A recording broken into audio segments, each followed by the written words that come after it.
Um, for my devotion today, I wanted to share something really short, really brief, but extremely important.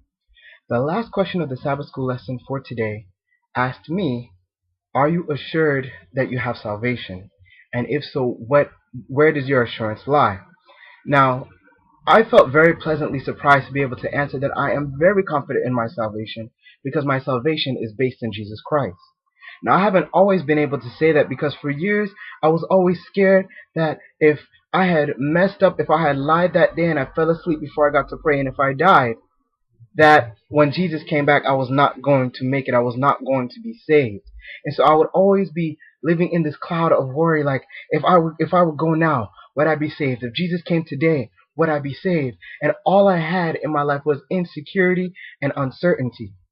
But I praise God because God has been showing me through my study over the past year and a half of the book of the Hebrews. And so I wanted to read to you from Hebrews chapter 1, verse 3. It says, "The Son is the radiance of God's glory and the exact representation of his being, sustaining all things by his powerful word." This is important. After he had provided purification for sins, he sat down at the right hand of the Majesty in heaven.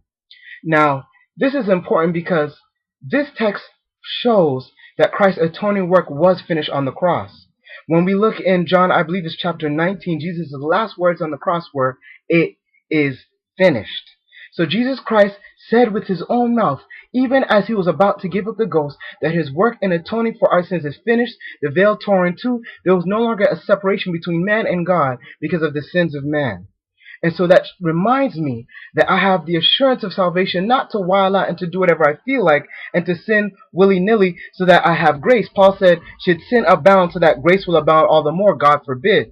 But that means that every day as I'm fighting against sin, as I'm struggling with sin, as I'm seeking God every day, as I'm looking to Jesus, I can have assurance that Jesus' blood rests on me, and therefore I have perfection, not based on what I've done, but what has been done for me in Jesus. So rest in the assurance today that you have salvation, not based on what you do or have done, but based on what Jesus Christ has already done. God bless and have a great day.